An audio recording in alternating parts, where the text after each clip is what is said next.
I just turned 30 years old recently, and it really got me thinking. If I could turn the clock back 10 years and speak to my 20-year-old self, there are many things that I would do differently had I known beforehand. But of course, there were definitely things that I don't regret doing as well.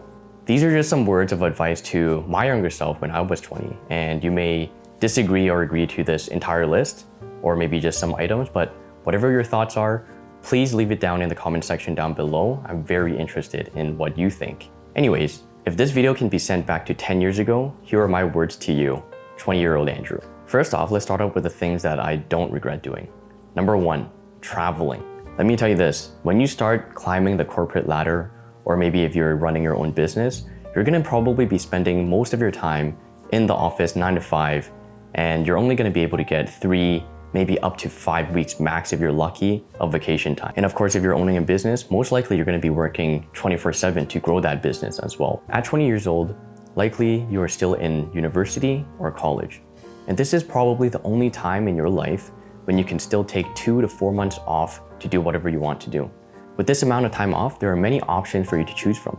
You can either work a part-time job, you can do an internship, a co-op, maybe an exchange, or you can travel the world. Now, when I was in university, I was in a co-op program. So that meant I had to work a new job at a new company every single summer.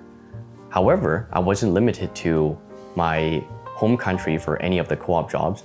I could technically work anywhere all over the world as long as the experience is related and approved. So because of that, I said to myself, why not use this time to explore the world and immerse myself in a different culture, different community, and find an opportunity to work abroad, which is what I did, and it was an amazing experience. Other than that, I also timed it perfectly to go on an exchange immediately after that co-op work term to immerse myself as a student in another community. These are unique memories and experiences that will stay with me forever, and I wouldn't trade it for anything else. I know, it's pretty expensive as you're a student. However, there are also a lot of scholarships and different government funding programs that might help you subsidize a lot of these expenses. So maybe look into that at your university or government programs. Number 2 would be to invest and continue to invest in any sort of skills and education that you might be either passionate about or at least have some sort of interest in. Reason being, it's most likely better to be a master of one than a master of none. In our current society and super competitive job market, it'd be really hard to move forward in either your career or business without any sort of specialization or mastery in any sort of skill. And that's because a lot of employers are looking for somebody that's either already specialized in something or are working really hard into achieving that specialization or mastery. And there are also other avenues such as going into the trades or maybe even getting other designations such as a CPA, CFA, or MBA. Number 3, this is my favorite, and I think this is super important to discover in your 20s or maybe even prior to your 20s if you had the opportunity to, but that's hobbies. Now, hobbies are something that hopefully you'll find enjoyable and getting a sense of achievement and pride outside of your professional life. As we all know, there are many hobbies that we can pursue. There are some that must be done in silo, some that must be done in groups, some are more social, and some are more active. Depending on which hobby you choose to pursue, you may even be lucky enough to find yourself a great circle of friends.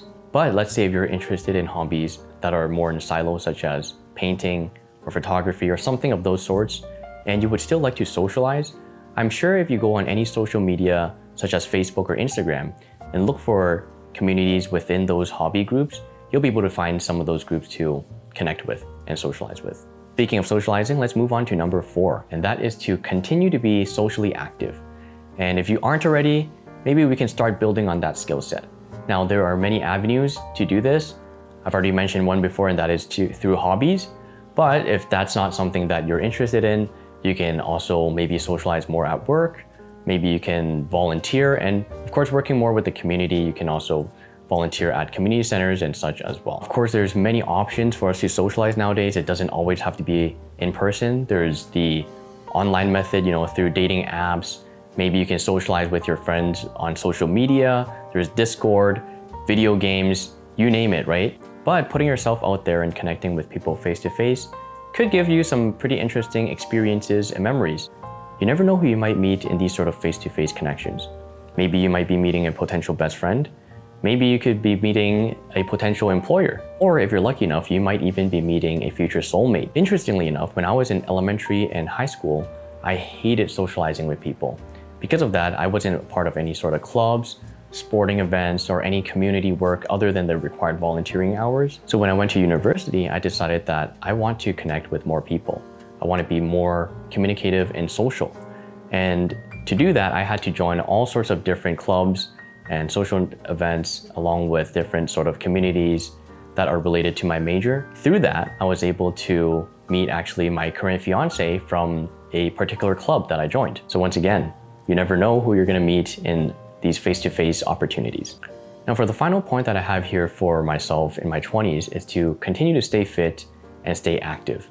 And this is probably one of the more important points, because this is something that is a lifelong journey. And if we ignore our bodies, there are many things that we may want to do in the future, but ultimately cannot. For example, as I grew older, there are many other sports that I've become interested in, such as swimming, cycling, and golfing. Not only so, but when I travel, there are also other activities that I would like to enjoy and do as well, such as scuba diving, snorkeling, and rock climbing, bouldering. There's all sorts of things when you're traveling or trying to have fun with a group of friends that you may not be able to do unless you keep your body in tip-top shape. And that's through healthy eating, cardio, working out, maybe some strength training, and of course, having a good night's sleep as well, which I still need to work on at the moment.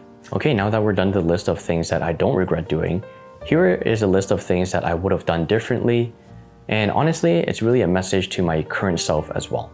Number one on this list is the idea that less is more. Earlier in the video, I mentioned that it's great to find some hobbies and to learn some skills in education. However, I also mentioned that it's better to be a master of one rather than being a master of none. The thing is, most of us have very limited resources in terms of time and money. And of course, most of us only have the same 24 hours in a day. So we have to choose where we allocate our resources very smartly.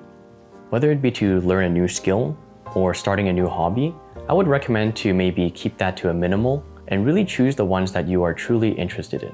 And that's because when there are too many interests, too many hobbies, too many skills that you are trying to navigate, it becomes really hard to juggle all of them and being able to learn each one of them effectively in a timely manner. I'm experiencing this myself because I find that I have way too many hobbies, and honestly, it is a money sink. Some of these hobbies can become very expensive.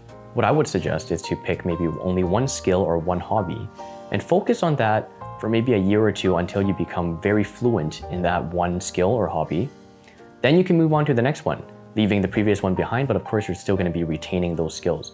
Now you don't have to juggle all of them and juggle all the resources with time and money, and you won't be sinking that early initial investment fund into that particular hobby or skill. Number two I have on this list is to start investing earlier and to start developing and building better financial habits, no matter how small the amount. As I mentioned earlier, when I was in my 20s, I spent a lot of my time, money, and energy in all sorts of experiences, whether it be socializing, whether it be discovering new hobbies, whether it be traveling, working abroad, and even educational exchanges. Now, I don't regret any of that, but at the same time, I also knew that I didn't have a regular income. So what was the point of anyways? But if I had just put aside $1,000 or maybe just a couple $100 into the stock market, S&P 500, or maybe some other investment vehicle, I would have been a lot better off, because in 10 years time, those couple of $100 in the stock market or any sort of investment vehicle would have grown exponentially at this point. Moving on to number three, and that is to avoid comparison. With our current dynamic with social media, it's probably very hard to not do this unless you quit social media altogether. But it's important to understand that everybody only posts the best parts about themselves on social media. So it's really hard to compete. What I would recommend is to, instead of comparing with others, but to compare with yourself instead. Compete with yourself from how you were doing 10 years ago, 5 years ago, a year ago, or even just yesterday. Are you doing better than yourself yesterday? And that could be in your mindset, maybe your wealth, maybe your physical well-being. There could also be many changes on a day-to-day basis in your life, such as setting new goals, having a new target, and maybe meeting new people. If we change our mindset with, instead of comparing with others, but to compare with ourselves, we may find that we actually achieved a lot over the years. And that will hopefully bring our mental well-being to a better place overall. Number 4, let's talk about goals. You know that typical question that interviewers always ask? Or maybe you might have heard this from your teachers, your parents throughout the years, or any sort of relatives. They may be asking you, where do you see yourself in 5, 10, or 20 years? What do you want to be? Do you have any goals in mind? I always hated that question when I was younger because I never really had any goals or aspirations as a kid. And so I never really took that question seriously. But let me tell you this, I am really paying for that now. If I could do it all over again and send this video back 10 years, I would really urge my 20-year-old self to truly think through what I would like to do for the rest of my life. And if there's no answer, at least give more things and experiences a try, maybe try out different jobs and internships, because there's really not that much time. I have found that 10 years truly go by with a blink of an eye. And there are actually many, many ways of making money. It doesn't always have to be the most safest and stable choice. Speaking of safest choices, let's move on to the final point, and that is to take more risk. This one sounds super cliche, but I think it's important for people like myself to really wrap our heads around. Being a more conservative person, I am always thinking about what is the worst case scenario and always choosing the safest and most stable choices that are consistent. But I think in life, anything is a risk. And without taking risks, we may not know whether the opportunity will be a success or a failure. Ultimately, we will have many regrets as we grow older. Don't underestimate yourself. Thank you for listening to my message to the past, and I hope you have a wonderful next 10 years of your life. Please like, subscribe, and comment if you enjoy and want to see more content similar to this.